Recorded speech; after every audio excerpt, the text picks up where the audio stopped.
অনেক বছর পরে অনেক বড় সাইজের একটি বোয়াল মাছ কিনতে গিয়েছিলাম গ্রাম্য একটি বাজারে। গ্রাম্য বাজারে কিন্তু একদম ফ্রেশ বোয়াল মাছ পাওয়া যায়।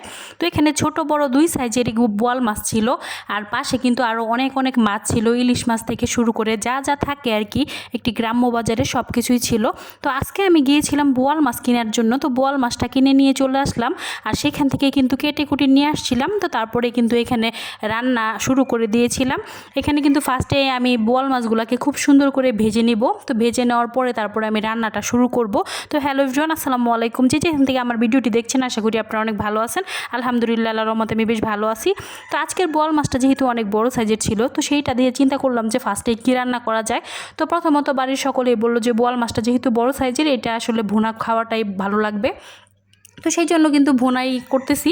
তো ফার্স্টেই কিন্তু বোয়াল মাছটাকে আমি হালকা করে ভেজে নিলাম, যাতে বোয়াল মাছ থেকে কোনো ধরনের বাজে মানে না আসে আর কি, স্মেল না আসে সেই জন্য।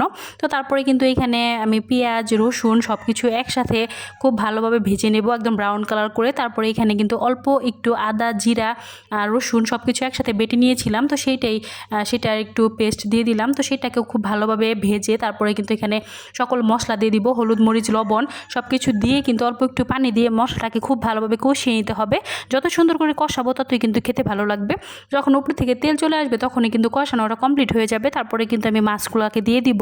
যেহেতু আমি প্রথম অবস্থাতে মাছগুলোকে সুন্দরভাবে ভেজে নিয়েছিলাম, সেই জন্য কিন্তু আমার আর পরবর্তীতে সমস্যা হবে না। এই জন্য কিন্তু খুব ইজিলি আমি কিন্তু এখন মাছগুলোকে দিয়ে দিতে পারবো। তো এখন কিন্তু মাছগুলোকে দিয়ে দিলাম। এখন কিন্তু খুব নেড়ে চেড়ে এটাকে ঢাকনাতে ঢেকে দেব। মাছটাকেও খুব সুন্দরভাবে কষিয়ে নেব।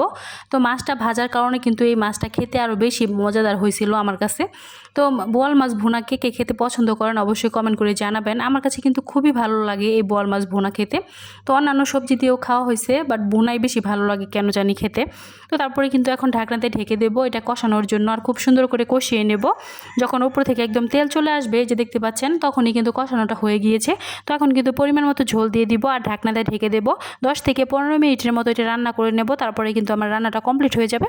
আর এইভাবে কিন্তু ঝটপট আপনারা চাইলে বোয়াল মাছ ভুনা করে খেতে পারেন। আর এই বোয়াল মাছ কিন্তু গ্রাম্য বাজার থেকে কেনাটাই বেশি ভালো, সেখানে একদম ফ্রেশ পাওয়া যায়, একদম নদীর। তো নদীর বোয়াল মাছ খাওয়ার কিন্তু মজাই আলাদা। তো আপনাদের সাথে সেজন্য একটু শেয়ার করলাম আর কি। তো দেখতে পাচ্ছেন আমার বোয়াল মাছটা রান্না করা কিন্তু একদমই কমপ্লিট, আর কালারটা দেখতে পাচ্ছেন কত সুন্দর হয়েছে। তো আজকের ভিডিওটি কেমন লাগলো অবশ্যই কমেন্ট করে জানাবেন। আজকের মতো এই পর্যন্তই। সকলে ভালো থাকবেন, সুস্থ থাকবেন। আল্লাহ হাফেজ।